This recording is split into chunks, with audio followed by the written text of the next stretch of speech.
বিসমিল্লাহির রহমানির রহিম। আসসালামু আলাইকুম। ধন্যবাদ সবাইকে। আমরা এই পর্যায়ে দণ্ডবিধি আইন পড়বো। খেয়াল করবো সবাই, দণ্ডবিধি আইনের আমরা গত ক্লাসে পড়েছিলাম মানব দেহ সংক্রান্ত অপরাধ, মানব জীবন সংক্রান্ত অপরাধ। মানব জীবন সংক্রান্ত অপরাধ ইতিমধ্যে আমরা গত ক্লাসে 299 থেকে 309 পর্যন্ত পড়েছি। মানব জীবন সংক্রান্ত অপরাধ, যা মানব জীবন সংক্রান্ত অপরাধের ব্যাপ্তি হচ্ছে 299 থেকে 318 পর্যন্ত। আমরা গত ক্লাসে যা জেনেছিলাম একটু সামারিটা নিই, দেন আমরা নতুন ক্লাসে যাব। খেয়াল করবো সবাই, ইতিমধ্যে আমরা জেনেছি অপরাধজনক প্রাণহানি এবং খুনের মধ্যে পার্থক্যটা কি। দুইটার একই উদ্দেশ্য, দুইটার উদ্দেশ্য হচ্ছে মৃত্যু ঘটানো। তবে মৃত্যু ঘটানোর জন্য যে কাজটা করা হয়, সে কাজটা যদি মৃত্যু ঘটানোর ক্ষেত্রে সম্ভাবনা থাকে তাহলে সেটা হচ্ছে অপরাধজনক প্রাণহানি। আর যে কাজটা করা হচ্ছে মৃত্যু ঘটানোর জন্য, সে কাজটা যদি মৃত্যু ঘটার জন্য যথেষ্ট হয়ে থাকে তাহলে আমরা দেখতে পাই আইন অনুযায়ী তাকে খুন বা হত্যা বলে অবহিত করা হয়। অপরাধজনক প্রাণহানির বিষয় জেনেছি 299, যার শাস্তি মধ্যে জেনেছি আমরা 304 ধারায়। অপরাধজনক প্রাণহানি এর ব্যাখ্যা আমরা পেয়েছি। অপরাধজনক প্রাণহানি এর ব্যাখ্যা আমরা পেয়েছি 299 ধারায় তিনটা ব্যাখ্যা। এর মধ্যে আমরা তিনটা ব্যাখ্যার মধ্যে দুইটা ব্যাখ্যা আমরা জেনেছি, প্রথম এবং দ্বিতীয়। দুইটা ব্যাখ্যা হবে খুন, দুইটা ব্যাখ্যা হবে খুন। খেয়াল করেন কিন্তু সবাই। আর একটা ব্যাখ্যার ক্ষেত্রে আমরা দেখতে পাই অপরাধজনক প্রাণহানি হবে। তাহলে দুইটা প্রথম যে দুইটা ব্যাখ্যা আমরা পাই, প্রথম ব্যাখ্যাতে আমরা কি দেখতে পাই? অসুস্থ ব্যক্তি যাকে দৈহিক আঘাত করলেন, যে আঘাতটা মৃত্যু ত্বরান্বিত করে। প্রথম ব্যাখ্যা, যদি এমন কোন আঘাত করেন অসুস্থ ব্যক্তির মৃত্যু ত্বরান্বিত করে, তাহলে খুন ঘটার বা মৃত্যু ঘটার অপরাধ করেছেন বলে বিবেচিত হবে।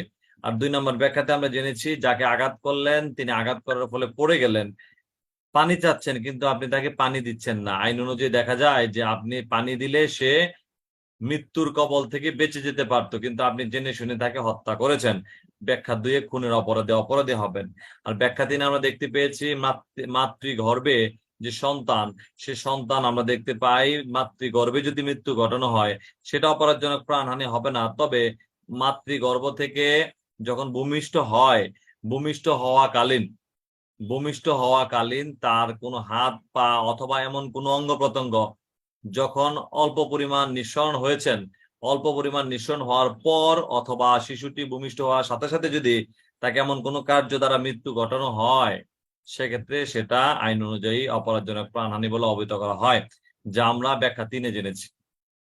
আর অপরাধজনক প্রাণহানি কখন খুন বলে বিবেচিত হবে? 300 ধারায় অপরাধজনক প্রাণহানি কখন খুন বলে বিবেচিত হবে না সেটা আমরা দেখতে পাই 300 ধারায়। তাহলে অপরাধজনক প্রাণহানি কখন খুন বলে বিবেচিত হবে আমরা ইতিমধ্যে জেনেছি 300 ধারার মধ্যে চারটা, প্রথমত, দ্বিতীয়ত, তৃতীয়ত, যে চতুর্থত পর্যন্ত যে কোটেশন রয়েছে সেটা অনুযায়ী আমরা দেখতে পাই খুন কখন, খেয়াল করেন সবাই, অপরাধজনক প্রাণহানি কখন খুন বলে বিবেচিত হবে?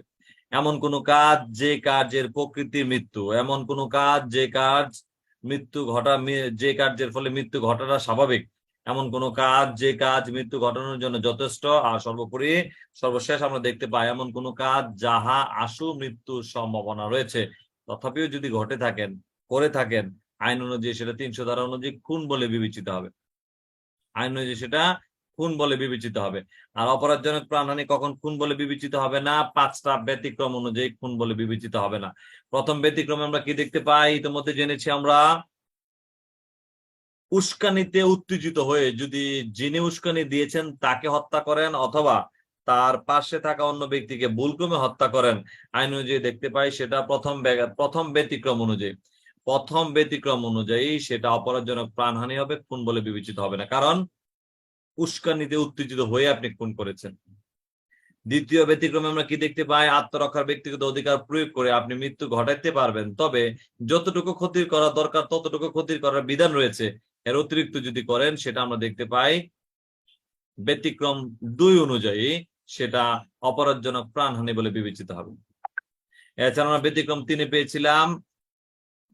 তিনে পেয়েছিলাম বেআইনি সমাবেশ নিয়ন্ত্রণ কল্পে। সরকারি কর্মচারী যদি তার ক্ষমতার অপব্যবহার করে, যতটুকু ক্ষতি করা প্রয়োজন ততটুকু ক্ষতি করতে পারবেন, বা অতিরিক্ত যদি ক্ষতি করে আমরা দেখতে পাই ব্যতিক্রম তিন অনুযায়ী সেটা খুন নয়, সেটা হবে কি? অপরাধজনক প্রাণহানি। আর ব্যতিক্রম 4 আমরা দেখতে পেয়েছি আকস্মিক উত্তেজনার ফলে পূর্ব পরিকল্পনা ব্যতীত যদি কাউকে খুন করে থাকেন, সেটা অপরাধজনক প্রাণহানি হবে, সেটা খুন হবে না। আর সর্বশেষ আমরা 5 নম্বর ব্যতিক্রমে জেনেছিলাম অপরাধজনক প্রাণহানি খুনের শামিল হবে, খুনের শামিল হবে না। কোন ক্ষেত্রে? যদি 18 বছরের কম হয় তাহলে খুন হবে, 18 বছরের অধিক যদি হয় খুন হবে না, সেটা অপরাধজনক প্রাণহানি হবে। যদি 18 বছরের কম বয়স্ক শিশুকে অথবা 18 বছর ঊর্ধ্ব বয়স্ক ব্যক্তিকে আত্মহত্যার জন্য প্ররোচনা দেন, তাহলে আমরা দেখতে পাই সে আত্মহত্যার প্ররোচনায় তিনি যদি আত্মহত্যা করেন, আপনার কার্যটা 18 বছরের কম বয়স্ক হলে আপনার কার্যটা খুন, 18 বছরের ঊর্ধ্ব বয়স্ক ব্যক্তির প্রতি হলে অপরাধজনক প্রাণহানি বলে বিবেচিত হবে ব্যতিক্রম 5 অনুযায়ী। এ পর্যন্ত আমরা পড়েছিলাম। দেন আমরা জেনেছিলাম অপরাধজনক প্রাণহানির সাজা 304, খুনের সাজা 302। যে ব্যক্তিকে খুন করার জন্য অভিষ্ট লক্ষ্যে গুলি ছুড়লেন, পাশে থাকা আপনার অবহেলাবশত বা আপনার কার্যের প্রকৃতি অনুযায়ী যাকে আপনি খুন করতে চাচ্ছেন তিনি খুন না হয়ে তার পার্শ্ববর্তী কোনো ব্যক্তি খুন হলেন, আইন অনুযায়ী সেটাও খুনের দণ্ডে দণ্ডিত হবেন 302 ধারা অনুযায়ী, বিধান 301। আর 303 আমরা জেনেছিলাম যে ব্যক্তি যাবজ্জীবন কারাদণ্ডে দণ্ডিত হওয়ার পরও আবারও খুন করলেন 303 ধারা অনুযায়ী সেটি অবশ্যই মৃত্যুদণ্ড বলে বিবেচিত হবে, এখানে কোনো মাপযোগ্য নয়। আমরা দেখতে পাই 303। আর 304 তো আমরা জানলাম অপরাধজনক প্রাণহানির সাজা। 304-এর পথে আমরা কি জেনেছিলাম? অবহেলাপূর্ণ মৃত্যু সংঘটনের সাজা। আর 305 এবং 306-এর মধ্যে আমরা সিমিলার এবং কি পেয়েছি? 305 হচ্ছে শিশুকে আত্মহত্যার প্ররোচনা দান, 306 হচ্ছে প্রাপ্তবয়স্কে আত্মহত্যা প্ররোচনা দান। শাস্তি, যিনি প্ররোচনা দিলেন এই জীবন রেখে কি হবে? এতে তো ঘটনা ঘটছে, দূত মারা যা, এই জীবন রেখে লাভ নাই, আপনি তাকে প্ররোচনা দিলেন, সে মারা গেল। আমরা দেখতে পাই সেটা যদি প্রাপ্তবয়স্ককে হয় 306, শিশুকে হলে 305। খুনের চেষ্টা, খুনের চেষ্টা যাকে আমরা বলি attempt to murder, aim to murder, আমরা খুনের চেষ্টার শাস্তি 307 এবং অপরাধজনক প্রাণহানির চেষ্টার শাস্তি 308 ধারায় জেনেছি। এছাড়া সর্বশেষ ধারা পড়েছিলাম গত ক্লাসে 309, যে ক্ষেত্রে আত্মহত্যার জন্য যাকে আপনি যিনি আত্মহত্যা করার চেষ্টা করেছেন, চেষ্টা করার পর বেঁচে গেলে শাস্তির বিধান আছে, তবে মারা গেলে কোনো শাস্তির বিধান নাই। কত ধারা অনুযায়ী? 309 ধারা অনুযায়ী। আজকে আমরা নতুন পড়া ঠক কাকে বলে, এমসিকিউ আসছিল গত পরীক্ষাতে। নিম্নলিখিত কোন কার্যটা করলে তিনি ঠক করেছেন বলে বিবেচিত হবে?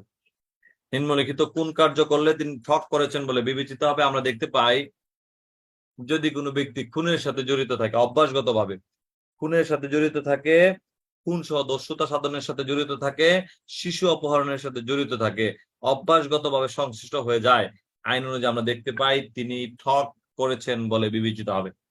তাহলে ঠক যিনি করেছেন, ঠক করার জন্য আমরা দেখতে পাই কয়টা কাজের কথা বলছে?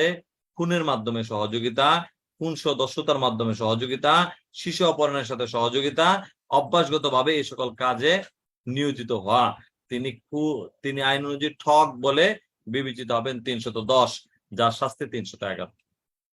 ঠকের শাস্তি 311। দেন আমরা দেখতে পাই 312 থেকে শুরু হয়েছে গর্ভপাত ঘটানো, অপ্রসূত শিশুর ক্ষতি সাধন, শিশুকে অনাবৃত অবস্থায় রেখে আসা, জন্ম সম্পর্কিত তথ্য গোপনকরণ। কি বললাম আমরা? 312 থেকে 318 পর্যন্ত গর্ভপাত ঘটানো, অপ্রসূত শিশুর ক্ষতি সাধন, শিশুদের অনাবৃত জায়গায় রেখে আসা, জন্ম সম্পর্কিত তথ্য গোপনকরণ, যা আমরা দেখতে পাই 312 থেকে 318 ধারা পর্যন্ত বিধান রয়েছে।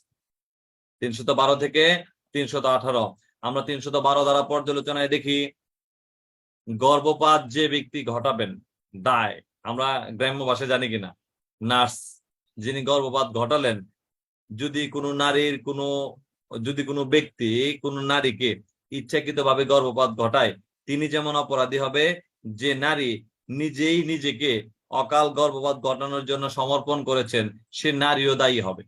আমরা যিনি নার্স, শুধু তিনিই দায়ী নয়, যে নার্স যাকে গর্ভপাত ঘটিয়েছেন সংশ্লিষ্ট ব্যক্তি, সে নারীও আইন অনুযায়ী গর্ভপাতের সাজায় আওতাভুক্ত হবে। তাহলে আমরা কি জানতে পারলাম? 312 ধারা অনুযায়ী দেখেন 312 ব্যাখ্যাতে বলা আছে যে স্ত্রীলোক নিজেই নিজের অকাল গর্ভপাত ঘটায় সে স্ত্রীলোকও এই ধারার আওতাভুক্ত হবে। তাহলে যে নারী বা যে ব্যক্তি ইচ্ছাকৃতভাবে গর্ভবতী স্ত্রীকে গর্ভপাত ঘটায়, সে নারী যেমন, সে ব্যক্তি যেমন অপরাধী, তেমনি যে ব্যক্তিকে গর্ভপাত ঘটালো, যে নারীকে গর্ভপাত ঘটালো, সে নারী আমরা দেখতে পাই 312 ধারা অনুযায়ী শাস্তির বিধান রয়েছে, অর্থাৎ দুজনেই শাস্তির বিধান রয়েছে 312 ধারায়। দেন আমরা দেখতে পাবো 313 ধারায় স্ত্রীলোককে তার সম্মতি ব্যতি রেখে গর্ভপাত ঘটানো। এত তাড়াতাড়ি বাবু নেওয়ার দরকার নাই, কিছুদিন পরে নেই। ইচ্ছাকৃত ভাবেই যদি আপনি সম্মতি ব্যতি রেখে, নারীর সম্মতি ব্যতি রেখে গর্ভপাত ঘটান, আমরা দেখতে পাই 313 ধারা অনুযায়ী শাস্তির বিধান রয়েছে। একটা হচ্ছে সম্মতি ক্রমে, আর একটা হচ্ছে সম্মতি ব্যতি রেখে। সম্মতি ক্রমে যদি করেন, সেক্ষেত্রে নারী এবং যিনি গর্ভপাত ঘটালেন দুইজনই অপরাধী হবে 312। সম্মতি ব্যতি রেখে যদি করেন, যিনি সম্মতি ব্যতি রেখে করালেন, তিনি আইন অনুযায়ী 313 ধারা অনুযায়ী গর্ভপাত ঘটানোর সাজা বিধান রয়েছে 313।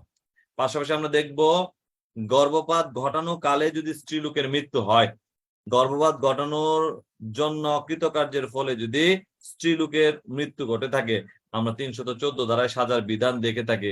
গত পরীক্ষাতে 2021 সালের পরীক্ষাতে 314 ধারা থেকে প্রশ্ন আসছিল, 314 ধারা থেকে প্রশ্ন আসছিল গর্ভপাত ঘটানোর উদ্দেশ্যে কৃতকার্যের ফলে মৃত্যু ঘটানোর সাজা। আমরা দেখতে পাই যদি প্রশ্ন আসে, জনৈক ব্যক্তি গর্ভবতী স্ত্রীলোকের গর্ভপাত ঘটানোর উদ্দেশ্যে কৃতকার্যের ফলে উক্ত স্ত্রীলোকটির মৃত্যু ঘটে, আইন অনুযায়ী যিনি গর্ভপাত ঘটালেন তার সাজার বিধান আলোচনা করুন। আমরা দেখতে পাই অনেকেই একটু বেশি জানার জন্য, অনেকেই জানেন, আমরা জানি যে এই অধ্যায়টা পুরোপুরি মুখস্থ। আমরা দেখতে পাই 312 ধারায় বলা আছে গর্ভপাত ঘটানোর সাজা, 313 ধারায় বলা আছে সম্মতি ব্যতি রেখে গর্ভপাত ঘটানোর সাজা, 314 ধারায় বলা আছে গর্ভপাত ঘটানোর ফলে মৃত্যু যদি ঘটে থাকে তাহার সাজা। এখন আপনাকে প্রশ্ন করা হয়েছে যে গর্ভপাত ঘটানো কালে মৃত্যু ঘটানো, জনৈক নারীর যদি মৃত্যু ঘটে তাহলে সাজার বিধান আলোচনা করুন। আপনারা মোটামুটি 312 থেকে 318 পর্যন্ত সব দিয়ে আসছেন, কি সব দিয়ে দিই, তাহলে আমাকে আইন অনুযায়ী প্রশ্ন যতটুকু করেছে ততটুকু উত্তর দেওয়া হলো কিনা। আমরা দেখতে পাই আমাদের কাজ হচ্ছে যতটুকু প্রশ্ন করে ততটুকু উত্তর দিব। উদাহরণস্বরূপ গর্ভপাত ঘটানোর সাজার বিধান আলোচনা করুন, 312 উত্তর, আর কিছুই না। স্ত্রীলোকের সম্মতি ব্যতি রেখে গর্ভপাত ঘটানোর সাজার বিধান আলোচনা করুন, 313, আর কিছুই দিব না আমরা। দেন আমরা দেখতে পাই গর্ভপাত ঘটানোর উদ্দেশ্যে কৃতকার্যের ফলে যদি মৃত্যু ঘটে সাজা হবে 314 ধারায়। আগে পরে কিছুই টানা দরকার নাই। শিশু যাতে জীবন্ত অবস্থায় ভূমিষ্ঠ হতে না পারে, শিশুর জন্মের পরেই যেন মৃত্যু হয়ে থাকে, তেমন যদি কোনো কর্মকাণ্ড করেন, সে কর্মকাণ্ডের দরুন আমরা দেখতে পাবো, সে কর্মকাণ্ডের জন্য আমরা দেখতে পাই সাজার বিধান রয়েছে। সে কর্মকাণ্ডের জন্য আমরা দেখতে পাই সাজার বিধান রয়েছে 315 ধারায়।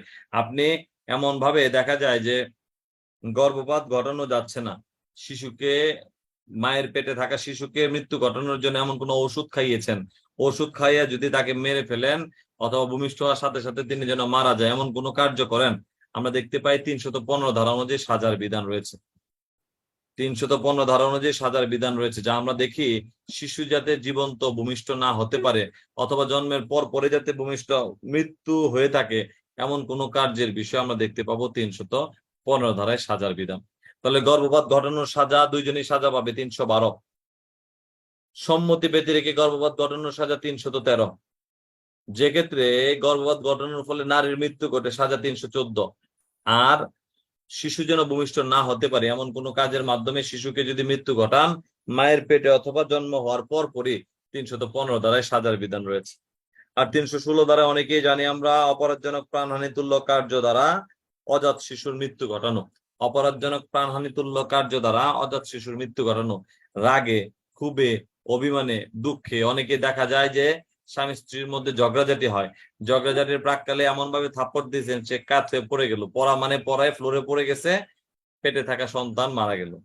আমরা দেখতে পাই অপরাধজনক প্রাণহানি তুল্য কার্য দ্বারা অজাত শিশুর যদি মৃত্যু ঘটে 316 ধারায় তার সাজার বিধান রয়েছে। কি হবে? 316 ধারায় সাজার বিধান রয়েছে, যেক্ষেত্রে আমরা দেখতে পাই 10 বছর পর্যন্ত সাজার বর্ণনা আছে। তাহলে গর্ভপাত ঘটানোর জন্য দুইজনই সাজা পাবেন 312। সম্মতি ব্যতি রেখে 313, মৃত্যু ঘটানো 314, আর 315 আমরা দেখতে পাই অজাত শিশু, মানে যে শিশুটা জন্ম হয় নাই, মায়ের পেটে যদি মারা যায় অথবা ভূমিষ্ঠ হওয়ার সাথে সাথে মারা যায় 315। আর 316 আমরা দেখতে পাই অপরাধ তুল্য প্রাণহানির জন্য। খেয়াল করেন, অপরাধজনক প্রাণহানি তুল্য কার্যের জন্য অজাত শিশুর যদি মৃত্যু ঘটে, যে শিশুটা জন্ম হয় নাই, তো এখনো জন্ম হয় নাই, মায়ের পেটেই আছে, সে শিশুটাকে মায়ের পেটেই যদি আপনি লাথি মারার ফলে সে মারা যায়, সে শিশুটা জন্ম হয় নাই, পেটেই মারা গেছে, এটাকে বলছে অজাত শিশুর মৃত্যু ঘটানো অপরাধজনক প্রাণহানি তুল্য কার্য দ্বারা। কত ধারায় শাস্তির বিধান আছে? 316 ধারায় শাস্তির বিধান আছে। আর 317, 318 এই দুইটার মধ্যে আগে পার্থক্যটা একটু জেনে নিব, দেন আমরা ডিটেলস জানবো। 317তে আমরা দেখতে পাই, সবাই খেয়াল করি, সবাই 317তে দেখতে পাই শিশুকে পরিত্যাগ করা। 318তে দেখতে পাই শিশুর জন্ম গোপনকরণ। তবে পার্থক্য অনেক।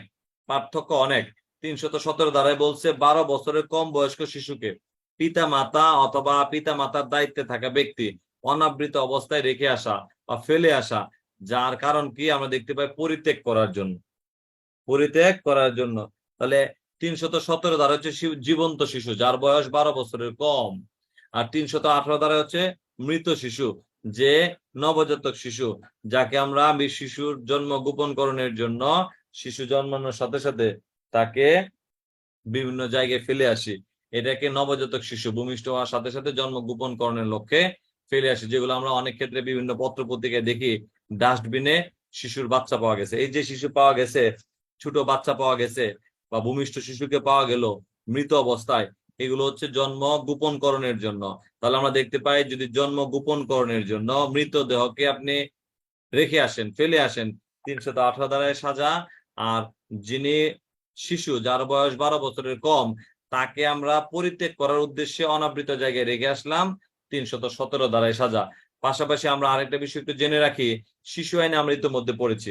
শিশু আইন মনে আছে কিনা? শিশু আইন আমরা ইতিমধ্যে পড়েছি। শিশু আইনে 70, শিশুকে যদি অনাবৃত অবস্থায় বা পরিত্যাগ করে আসেন, শিশুর দায়িত্বে যিনি থাকেন তিনি যদি পরিত্যাগ করে আসেন, সাজার বিধান আমরা ইতিমধ্যে জেনেছি শিশু আইনে 70। তাহলে শিশুকে পরিত্যাগ শিশু আইনে 70, আর দণ্ডবিধি আইনে পরিত্যাগ 12 বছরের কম শিশুকে 317, আর মৃত শিশুকে পরিত্যাগ বা মৃত শিশুর জন্ম গোপনকরণ 318। আমরা পার্থক্যটা বোঝা যাচ্ছে কিনা, ক্লিয়ার কিনা? যদি যদি আমরা না জানি, যদি আমরা ক্লিয়ার না হয়, অবশ্যই বারবার প্রশ্ন করব, ঠিক আছে? তাহলে যেখানে ছিলাম 312 ধারায় শিশু, 312 ধারায় গর্ভপাত করণের শাস্তি, দুইজনে শাস্তি পাবে, যিনি করালেন যিনি করলেন দুইজনে শাস্তি পাবেন 312।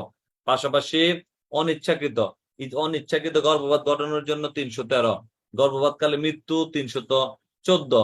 আর 315তে আমরা জেনেছি মায়ের পেটে জেনে মৃত্যুবরণ করে অথবা ভূমিষ্ঠ হওয়ার সাথে সাথে মৃত্যুবরণ করে এমন কোন কার্য যদি করেন, আমরা দেখতে পাই 315 ধারায় সাজা। অনেকেই বারবার প্রশ্ন করতেছেন অজাত শিশু কাকে বলে, সবাই একটু জেনে রাখেন, যে শিশু জন্ম হয় নাই সেটা অজাত শিশু, মায়ের পেটে আছে সেটা অজাত শিশু। মায়ের পেটে যদি আপনি 316 ধারা আমরা ইতিমধ্যে জেনেছি যে আকস্মিক উত্তেজনার ফলে উভয়ের মধ্যে বাকবিতণ্ডের এক পর্যায়ে একজন ধাক্কা মারে অথবা লাথি মারে, সেক্ষেত্রে মায়ের পেটে শিশু মারা যেতে পারে, যে শিশুর জন্ম এখনো হয় নাই, এটাকে বলা হচ্ছে অজাত শিশু। 316 ধারায় মৃত্যু ঘটানোর সাজা 316। আর 317, 318 মধ্যে পার্থক্য পেয়েছি। 317 হচ্ছে 12 বছরের কম বয়স্ক শিশুকে পরিত্যাগ করে আসা, আর 318 হচ্ছে গোপনে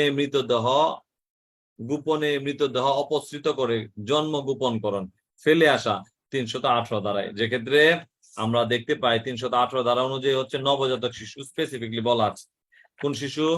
নবজাতক শিশু। এ হচ্ছে আমাদের গতকালকের পার্ট, এটা হচ্ছে আমাদের গতকালকের পার্ট। এখন আমরা যাব হচ্ছে 319 থেকে আঘাত প্রসঙ্গে। 319 আঘাত আমরা অনেকেই জানি এই চ্যাপ্টার, তাই না? অনেকেই পড়েছি একাধিকবার। একটু ছোট্ট করে আমরা চেষ্টা করব এই পার্টটা শেষ করা যায় কিনা। সবার জ্ঞাতার্থে একটু বলে রাখি, দয়া করে আপনারা লিখবেন বেশি। যদি বেশি না লিখেন কোনোভাবে মনে রাখা সম্ভব নয়।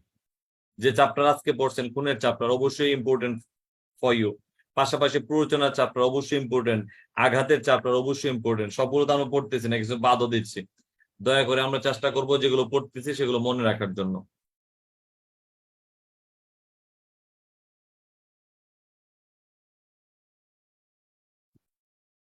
তাহলে যা আমরা জেনেছি ইতিমধ্যে, খুন সম্পর্কিত, খুন সম্পর্কিত। আর এখন আমরা জানবো হচ্ছে আঘাত সম্পর্কিত। সবাই জানি, এভরিবডি নোজ, খেয়াল করি আমরা যেহেতু দণ্ডবিধি পড়ছি, দণ্ডবিধির মধ্যে প্রথমে আমরা দেখেছি আঘাত কাকে বলে। যদি কোনো ব্যক্তি অপর কোনো ব্যক্তিকে দৈহিক যন্ত্রণা দেয়, যদি কোনো ব্যক্তি অপর কোনো ব্যক্তিকে দৈহিক যন্ত্রণা দেয়, তাহলে আমরা দেখতে পাই 319 ধারা অনুযায়ী সেটা আঘাত করেছেন বলে বিবেচিত হবে। 319 ধারা অনুযায়ী আঘাত করেছেন বলে বিবেচিত হবে। পাশাপাশি যদি কোনো ব্যক্তি অন্য কোনো ব্যক্তিকে 8টা কাজ করে, তাহলে সেটা 320 ধারা অনুযায়ী গুরুতর আঘাত বলে বিবেচিত হবে। কি কি কাজ? প্রথম কাজটা আমরা দেখতে পাই পুরুষত্ব হানিকরণ, পুরুষত্ব হানিকরণ। দ্বিতীয় কাজ দেখতে পাই দৃষ্টিশক্তি রহিতকরণ। তৃতীয় কাজ শ্রবণ শক্তি রহিতকরণ। চতুর্থ কাজ কোনো অঙ্গ বা গ্রন্থির অনিষ্ট সাধন, অঙ্গ বা গ্রন্থির অনিষ্ট সাধন। আর পঞ্চম কাজে আমরা দেখতে পাই অঙ্গ বা গ্রন্থির স্থায়ী ক্ষতি সাধন, অঙ্গ বা গ্রন্থির স্থায়ী ক্ষতি সাধন। একটা হচ্ছে শুধু ক্ষতি সাধন, একটা হচ্ছে স্থায়ী ক্ষতি সাধন। আর মুখমণ্ডল বিকৃতকরণ, দন্ত বা হাড় বিচ্যুতকরণ, ভেঙে ফেলা। আর সর্বোপরি আমরা দেখতে পাই 20 দিন পর্যন্ত হাসপাতালে অবস্থান করা লাগে এমন কোনো আঘাত। তাহলে এগুলো হচ্ছে গুরুতর আঘাত বলে বিবেচিত 320। আমরা সবাই জানি, তাই তো? 320। তাহলে আঘাত কাকে বলে? ইতিমধ্যে আমরা জেনেছি দৈহিক যন্ত্রণা দেওয়াটাই আঘাত বলে বিবেচিত 319। আর 320-এ আমরা দেখেছি গুরুতর আঘাত 8টা কাজ করলে গুরুতর আঘাত হবে। পুরুষত্ব হানিকরণ, দৃষ্টিশক্তি রহিতকরণ, শ্রবণ শক্তি রহিতকরণ, অঙ্গ বা গ্রন্থি অনিষ্টের সাধন, অঙ্গ বা গ্রন্থির স্থায়ী ক্ষতি সাধন, মুখমণ্ডল বিকৃতকরণ, হাড় বা দন্ত বিচ্যুতকরণ, আর 20 দিন মেয়াদ পর্যন্ত হাসপাতালে অবস্থান করা লাগে এমন কোনো আঘাত, এমন কোনো আঘাত যা আমরা 320 দ্বারাই গুরুতর আঘাত বলে বিবেচনা করে থাকি। যা আমরা জেনেছি আঘাত কাকে বলে, যা আমরা জেনেছি গুরুতর আঘাত কাকে বলে, এইটারে আরেকটা পার্ট আমরা দেখতে পাই ইচ্ছাকৃতভাবে আঘাত করা বলে বিবেচিত হবে। জেনে শুনে, যে ব্যক্তি জেনে শুনে কাউকে দৈহিক যন্ত্রণা দেয় সেটা ইচ্ছাকৃত আঘাত করেছেন বলে বিবেচিত হবে। যে ব্যক্তি জেনে শুনে কাউকে গুরুতর আঘাত করে সেটা ইচ্ছাকৃতভাবে গুরুতর আঘাত বলে বিবেচিত হবে। যা আমরা দেখতে পাই 321 আঘাত, ইচ্ছাকৃতভাবে আঘাত, 322 ইচ্ছাকৃতভাবে গুরুতর আঘাত করেছেন বলে বিবেচিত। জাস্ট একটা পয়েন্ট দিয়ে দিছে, আর কোনো শাস্তির বিধান না কিন্তু। তাহলে আঘাত কাকে বলে জেনেছি 319, গুরুতর আঘাত 320, ইচ্ছাকৃতভাবে আঘাত করা 321, ইচ্ছাকৃতভাবে গুরুতর আঘাত করা 322। এখন আমরা শাস্তির দিকে চলে যাই। ইচ্ছাকৃতভাবে আঘাত করার শাস্তি 323, মারাত্মক অস্ত্রশস্ত্র দ্বারা আঘাত করার শাস্তি 324। তাহলে আঘাত করার শাস্তি 323, মারাত্মক অস্ত্রশস্ত্র দ্বারা আঘাত করার শাস্তি 324, গুরুতর আঘাত করার শাস্তি 325, মারাত্মক অস্ত্রশস্ত্র দ্বারা গুরুতর আঘাত করার শাস্তি 326, আর দুটি চোখ উপড়াইয়া ফেলার শাস্তি 326-এর ক, 326-এর ক। তাহলে আমরা ছিলাম কোথায়? আঘাত 319, গুরুতর আঘাত 320, ইচ্ছাকৃতভাবে আঘাত করা 321, ইচ্ছাকৃতভাবে গুরুতর আঘাত করা 322, ইচ্ছাকৃতভাবে আঘাত করার শাস্তি 323, মারাত্মক অস্ত্রশস্ত্রের মাধ্যমে আঘাত করার শাস্তি 324, ইচ্ছাকৃতভাবে গুরুতর আঘাত করার শাস্তি 325, ইচ্ছাকৃতভাবে মারাত্মক অস্ত্রশস্ত্র সহ গুরুতর আঘাত করার শাস্তি 326, দুটি চোখ উপড়াইয়া ফেলার শাস্তি 326-এর ক। এছাড়া আমরা দেখতে পাই সম্পত্তি আদায় করা কিংবা বেআইনি কাজ করতে বাধ্য করা, দুইটা কাজ। সম্পত্তি আদায়, বেআইনি কাজ করতে বাধ্য করা। সম্পত্তি আদায়, বেআইনি কাজ করতে বাধ্য করার জন্য আঘাত করার শাস্তি 327, সম্পত্তি আদায় এবং বেআইনি কাজ করতে বাধ্য করার জন্য গুরুতর আঘাত করার শাস্তি 329। তাহলে আঘাতের বিষয়ে আমরা কি দেখতে পেয়েছি? সম্পত্তি আদায় কিংবা বেআইনি কাজ করতে বাধ্য করার জন্য আঘাতের শাস্তি 327, গুরুতর আঘাতের শাস্তি 329, আর বিষ প্রয়োগের মাধ্যমে আঘাত করা মলম পার্টি 328, 328। তাহলে এক্ষেত্রে 327, 28, 29 একটা পার্ট। সম্পত্তি আদায় করার উদ্দেশ্যে বেআইনি কাজ করতে বাধ্য করার জন্য আঘাত করার শাস্তি 327, মলম পার্টি 328, আর সম্পত্তি আদায়ের উদ্দেশ্যে বেআইনি কাজ করতে বাধ্য করার জন্য গুরুতর আঘাতের শাস্তি 329। এখন আমরা চলে যাব, আমরা অনেকেই জানি যে সরকারি কর্মচারী কর্তৃক স্বীকারোক্তি আদায় করার জন্য আঘাত করা 330, 330 সরকারি কর্মচারী কর্তৃক স্বীকারোক্তি আদায় করার জন্য গুরুতর আঘাত করা শাস্তি 331। আপনাদেরকে একটু জানানো দরকার, জেনে রাখা দরকার, অনেকেই জানেন এই যে স্বীকারোক্তি আদায় করার উদ্দেশ্যে আঘাত করলেন, স্বীকারোক্তি আদায় করার উদ্দেশ্যে আঘাত করলেন, গুরুতর আঘাত করলেন, এখন কিন্তু আর দণ্ডবিধিতে শাস্তির বিধান নাই। এখন কোথায় দিচ্ছে যা শাস্তি? হেফাজতে মৃত্যু নিবারণ আইন। হেফাজতে মৃত্যু নিবারণ আইনের 13 ধারায় অপরাধ, 15 ধারায় সাজার বিধান রাখা হয়েছে। ওই ধারাগুলো একটু ইম্পর্টেন্ট। আমি ওইটারও আলাদা একটা টেক্সট করেছি আপনাদের জন্য, পিডিএফ করেছি, দিব ইনশাল্লাহ। Just wait and see. দয়া করে আপনাকে মন খারাপ করবেন না, আমি আপনাদের জন্য সর্বাত্মক নিয়োজিত। ঠিক আছে? তাহলে 330, 331 সম্পত্তি আদায় করার জন্য, সরি স্বীকারোক্তি আদায় করার জন্য, সম্পত্তি প্রত্যর্পণে বাধ্য করার জন্য আঘাত করা 330 সরকারি কর্মচারী কর্তৃক, কিন্তু গুরুতর আঘাত করা 331। আর সরকারি কর্মচারীকে যদি আঘাত করেন জনগণ, সরকারি কর্মচারীকে যদি আঘাত করেন জনগণ কোন কার্য করা থেকে বিরত থাকার জন্য, ব্যাহত রাখার জন্য 332, গুরুতর আঘাত করলে 333। তাহলে সরকারি কর্মচারী আঘাত করবে, গুরুতর আঘাত করবে 330, 331। সরকারি কর্মচারী কে আঘাত করবে জনগণ 332, 333 সাজার বিধান। আর প্ররোচনার মাধ্যমে উত্তেজিত হয়ে আঘাত করলেন 334, প্ররোচনার মাধ্যমে বা উত্তেজিত হয়ে গুরুতর আঘাত করলেন 335। তাহলে প্ররোচনার মাধ্যমে আঘাত দানের শাস্তি 334, প্ররোচনার মাধ্যমে গুরুতর আঘাত দানের শাস্তি 335। এ হচ্ছে আমাদের গুরুতর উত্তেজনার বিষয়। দেন গত পরীক্ষাতে আসছিল 2021 সালে, জীবন অন্য ব্যক্তির জীবনের নিরাপত্তার পক্ষে বিপজ্জনক কাজ, অন্য ব্যক্তির জীবনের নিরাপত্তার পক্ষে বিপজ্জনক কাজ করার শাস্তি, বিপজ্জনক কাজের শাস্তি 336, অন্য ব্যক্তির জীবনের নিরাপত্তা পক্ষে বিপজ্জনক কার্যের দ্বারা আঘাত করার শাস্তি 337, গুরুতর আঘাত করার শাস্তি 338, বেপরোয়াভাবে যান চালাইয়া গুরুতর আঘাত করার শাস্তি 338 ক। তাহলে অন্য ব্যক্তির জীবনের পক্ষে বিপজ্জনক, অন্য ব্যক্তির জীবনের পক্ষে বিপজ্জনক কাজ করা 336, অন্য ব্যক্তির জীবনের পক্ষে কাজের মাধ্যমে আঘাত করা 337, অন্য ব্যক্তির জীবনের পক্ষে বিপজ্জনক কার্যের দ্বারা গুরুতর আঘাত করা 338। আর সর্বশেষ আমরা দেখতে পাই গুরুতর আঘাতের যার উদ্দেশ্যটা হচ্ছে, যার ক্রিয়াটা হচ্ছে গাড়ি চালাইয়া গুরুতর আঘাত করা। যদিও গাড়ি চালিয়ে গুরুতর আঘাতের বিষয়ে কিন্তু আমরা ইতিমধ্যে পড়েছি সড়ক পরিবহন আইনে 105, আঘাত এবং মৃত্যু ঘটানোর সাজা কত? 105। তাহলে অন্য ব্যক্তির জীবনের পক্ষে বিপজ্জনক কাজ, এটা কি? এই কাজটা কি? এটা আপনাদের মনের মধ্যে কিউরিওসিটি জাগে কিনা? পরীক্ষাতে যদিও এই কথাগুলো আসছে, তথাপি একটু জেনে রাখি, আপনারা অনেক ক্ষেত্রে জগিং করতে চান, হাঁটতে যান, সকালবেলা দৌড়াইতে যান, দৌড়ানোটা এমন ভাবে দৌড়াইতেছেন আরেকজনের গায়ের মধ্যে ধাক্কা লাগায় লোকটারে ফালাই দিলেন, এক ধাক্কা মারলেন, বিপজ্জনক কাজ, সে তো পড়েও যেতে পারতো, পড়ে গেল, আঘাত পাইলো, সেটা হচ্ছে 337। আবার আঘাত এমন আঘাত, গুরুতর আঘাত পাইছে, হাত ভেঙে গেছে 338। তাহলে কাজ করলেন বিপজ্জনক কাজ 336, আঘাত করলেন 337, গুরুতর আঘাত করলেন 338, আর যান চালাইয়া যদি আঘাত করেন 338 কম। তাহলে আমরা এই আঘাতের চ্যাপ্টারে কতটুকু পড়লাম আবার একটু রিভিশনে যাই। সবাই খেয়াল করি, ইতিমধ্যে আমরা পড়েছি শুধুমাত্র আঘাত। আঘাত কাকে বলে আমরা ইতিমধ্যে পড়েছি 319 ধারায়, গুরুতর আঘাত 320, ইচ্ছাকৃত ভাবে আঘাত করা 321, ইচ্ছাকৃত ভাবে গুরুতর আঘাত করা 322। এগুলো হচ্ছে সংজ্ঞা।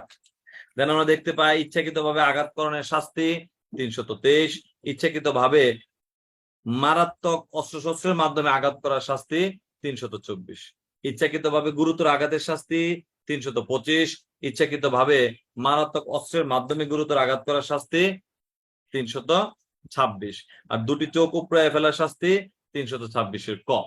সম্পত্তি আদায় বেআইনি কাজ করতে বাধ্য করার জন্য আঘাতের শাস্তি 327, গুরুতর আঘাতের শাস্তি 329, মলম পার্টির শাস্তি 328।